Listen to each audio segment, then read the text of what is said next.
మీ business ఏదైనా మీ ఊర్లో promotion చేయాలంటే అది సుమన్ టీవీతోనే సాధ్యం. ఇప్పుడే సంప్రదించండి. నమస్కారం అండి, నా పేరు సత్యస్వరూప. నేను పెరుమట పిహెచ్సి పొలమూరు గ్రామంలో కమ్యూనిటీ హెల్త్ ఆఫీసర్గా వర్క్ చేస్తున్నానండి. గడిచిన 18 రోజుల నుంచి కూడా మేము నిరవధిక సమ్మెలో కొనసాగుతున్నామండి. ఈ రోజుకి అప్పుడే నిరవధిక సమ్మె స్టార్ట్ చేసి ఈ రోజుకు 18 రోజులు అయ్యిందండి. 18 రోజుల నుంచి కూడా మాకు ఎట్లాంటి ఆన్సర్ రాకపోవడంతో ఈ 18 రోజుల నాడు మేము ర్యాలీ చేయడం జరుగుతుందండి. ఈ ర్యాలీలో మేము ఇంతమంది ఆడబిడ్డలం రోడ్డు మీద మా యొక్క శ్రమను మేము గుర్తించమని చెప్పేసి మేము రోడ్డు మీద వచ్చి మేము మా ధర్నాన్ని మా నిరసనని మేము తెలియజేస్తున్నా కూడా ప్రభుత్వ వారు మమ్మల్ని ఏ విధంగా కూడా మమ్మల్ని పట్టించుకోవట్లేదండి. దయచేసి ప్రభుత్వం వారు మా యందు దయించి మాకు తగిన న్యాయం జరగాలని మేము కోరుకుంటున్నామండి. మేము గత 6 సంవత్సరాలుగా మేము విధుల్లో ఉన్నామండి. 6 సంవత్సరాల నుంచి ఎవరైతే విధుల్లో ఉన్నారో 6 సంవత్సరాలు ఎవరికైతే కంప్లీట్ అయ్యిందో వాళ్ళు రెగ్యులర్ చేయమని చెప్పి మేము కోరుకుంటున్నామండి. 6 సంవత్సరాలు ఎవరికైతే కంప్లీట్ అయ్యి వాళ్ళ విధులు నిర్వర్తిస్తున్నారో వాళ్ళందరినీ కూడా దయచేసి 6 సంవత్సరాలు ఎవరైతే కంప్లీట్ చేసుకున్నారో వాళ్ళని దయచేసి రెగ్యులర్ చేయండి. ఇంకా ఎన్హెచ్ఎం కాంట్రాక్ట్ దాంట్లో మేము ఉన్నామండి.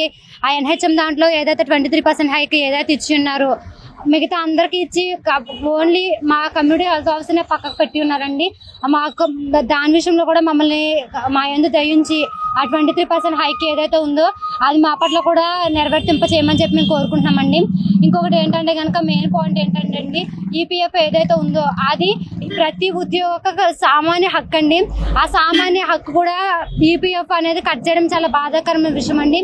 ఈ బాధాకరమైన విషయాన్ని మేము తీవ్రంగా ఖండిస్తున్నామండి. ఆ ఈపీఎఫ్ ఏదైతే ఉందో మళ్ళా తిరిగి నేను ఓడూరు గ్రామం నందు కమ్యూనిటీ హెల్త్ ఆఫీసర్ గా పనిచేస్తున్నానండి.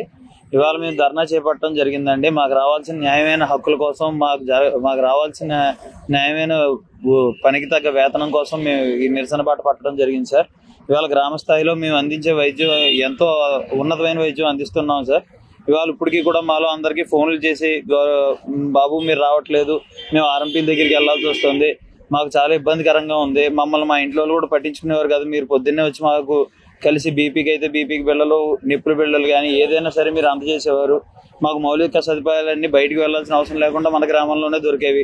అలాంటిది ఇవాళ మీరు లేకపోవడం వల్ల మేము ఎంతో ఇబ్బందులు పడుతున్నాం. మీ అవసరత ఎంతైనా ఉంది, ఇది మేము ఏ విధంగా అయినా ప్రభుత్వ దృష్టికి తీసుకెళ్లేలా చూస్తాం అన్నట్టు వాళ్ళు కూడా చాలా మద్దతు తెలపడం జరుగుతూ ఉంది సార్.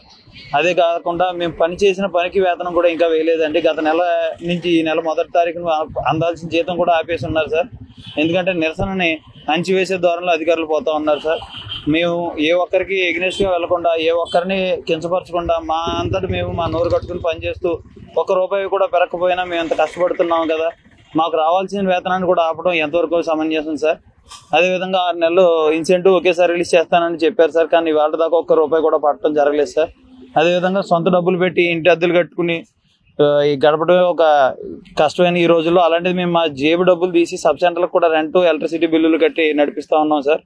దానికి కూడా అమౌంట్ వేయట్లేదు సార్, ప్రభుత్వం ద్వారా మాకు రావట్లేదు.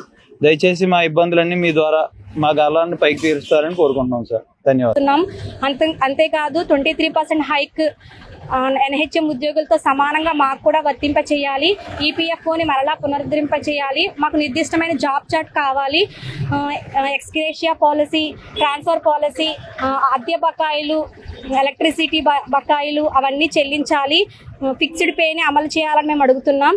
దయచేసి ప్రభుత్వం వారు మా యొక్క సమస్యలన్నీ గుర్తించి మాకు తగిన న్యాయం చేస్తారని నేను కోరుకుంటున్నాను. అందరం కూడా ఇక్కడ రోడ్డు ఎక్కాము, మాకు న్యాయం జరగాలని.